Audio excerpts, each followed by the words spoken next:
गिलहरी की कहानी। एक जंगल में 7 नामक मुनि रहते थे। उन्हें तप करके बहुत सी विद्या हासिल की। एक दिन ध्यान लगाने के बाद जब उनकी आंखें खुली तो उनके हाथ में आसमान से एक गिलहरी आ गिरी। वह गिलहरी खून से लथपथ थी क्योंकि वह चील के पंजों से छूटकर मुनि के हाथ में आ गिरी थी। गिलहरी मौत के डर से कांप रही थी। मुनि को उस पर दया आ गई। उन्होंने सोचा, क्यों ना इसे अपनी विद्या से अपनी बेटी बना लूं। मेरी पत्नी कब से संतान प्रति की चाह रख रही है, लेकिन उसके भाग्य में संतान है ही नहीं। अब यह बात बात आकर उसे दुखी करने की जगह कुछ साल इस गिलहरी को ही बेटी बनाकर उसे सौंप दूं तो हूँ। इतना सोचते ही मुनि के एक मंत्र पढ़कर गिलहरी को एक छोटी सी बच्ची बना दिया। वो उस गिलहरी को बच्ची बनाने के बाद गोद में उठाकर अपनी पत्नी के पास लेकर आए। उन्होंने कहा, लो, अब इसे अपनी बेटी मानकर ही पालना। सोच लो, भगवान ने तुम्हारी सुन ली है। मुनि को पत्नी की छोटी बच्ची देखकर खुशी हो गई। अब गिलहरी से छोटी बच्ची बनी मुनि के घर में बड़े लाड़ प्यार से पालने लगी। मुनि की पत्नी ने कुछ दिनों के बाद बच्ची को नाम दे बेदाता रख दिया। मुनि और मुनि की पत्नी दोनों ने बड़े प्यार से बेदाता को पाला। मुनि बहुत खुश थी कि उसकी पत्नी को अपनी ममता लुटाने के लिए एक बेटी मिल गई। कुछ समय के बाद उसकी परवरिश में मुनि भूल ही गए कि वो एक गिलहरी है। वेदांता को मुनि ने अच्छी पढ़ाई लिखाई करवाई। देखते ही देखते वेदांता 16 साल की हो गई। अब मुनि को पत्नी को अपनी सुंदर बेटी की शादी करवाने की चिंता होने लगी। उन्हें यह बात मुनि से की। अपनी बेटी की तरफ देखते हुए मुनि को भी लगा कि इसका अब विवाह हो जाना चाहिए।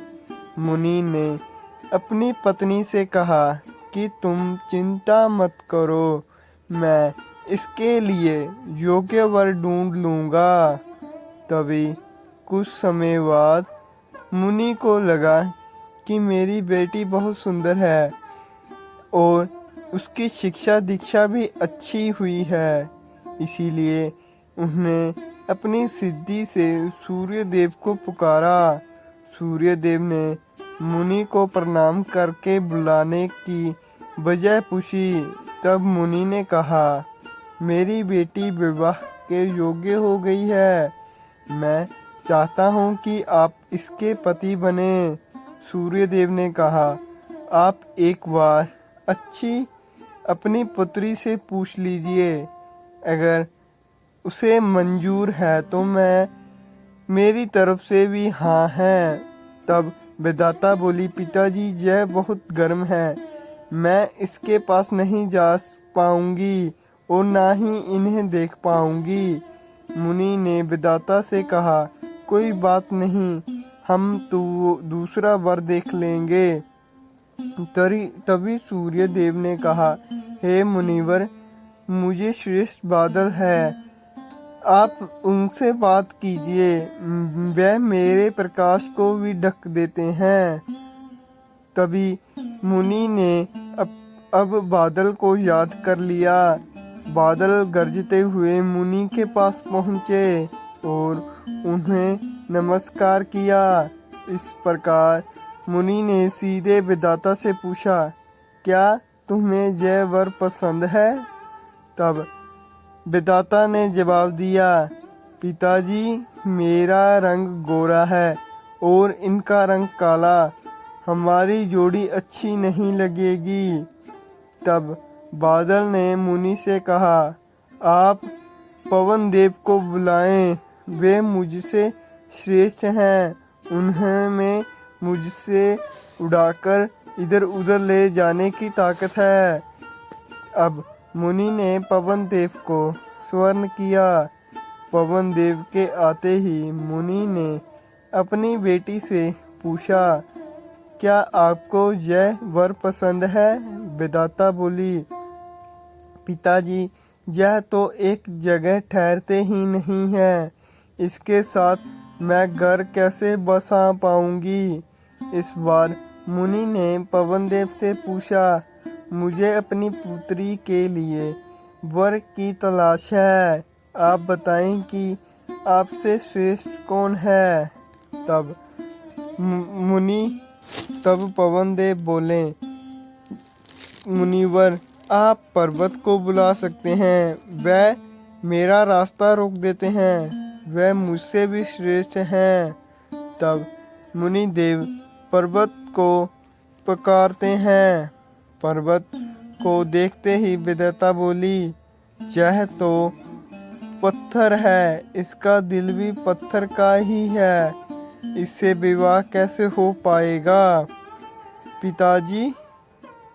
तभी मुनि पर्वत से हाथ जोड़कर पूछते हैं कि आपसे श्रेष्ठ कौन है?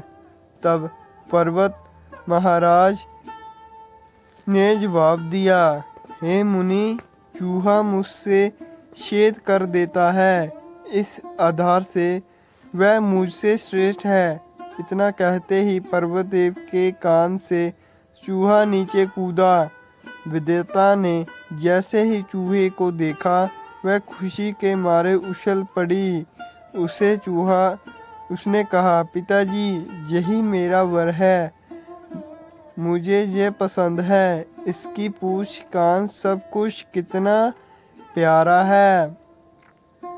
तब मुनि ने सोचा, ओहो, मैंने एक गिलहरी को मंत्र विद्या से इंसान बना दिया है, लेकिन इसका दिल अभी भी गिलहरी वाला ही है।